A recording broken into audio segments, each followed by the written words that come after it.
Oppo មើលខ្លួនឯងទៅអញ្ចឹង event ដែលមាន skin Hanabi និងទូរស័ព្ទ Oppo បានមកដល់ថ្ងៃនេះហើយ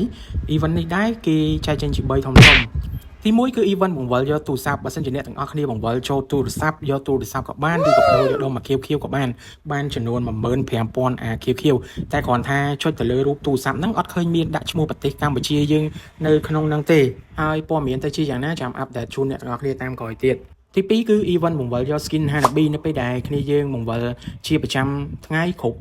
1800 point យើងនឹងដូរបាន skin Hanabi នឹងមួយហើយ skin ហ្នឹងគឺមាន2ពណ៌ស្រឡាញ់ពណ៌មួយណាយើងយកមួយហ្នឹងទៅហើយសម្រាប់ខ្ញុំមើលឃើញហើយ skin សក់ពណ៌ក្រហមចោះអ្នកនរគ្នាវិញស្រឡាញ់ skin សក់ពណ៌មួយណាមានសក់ពណ៌សហើយនិងសក់ពណ៌ក្រហមហើយទី3គឺ event custom shop គេឲ្យយើងដោះខ្វែយកខ្វាញ់ណាដើម្បីទៅដូរយក skin ហើយ skin ដែលគេដាក់ឲ្យយើងដូរហ្នឹងមានរហូតដល់ចំនួន48 skin ហើយមាន emote មានអីផ្សេងអញ្ចឹងទៅ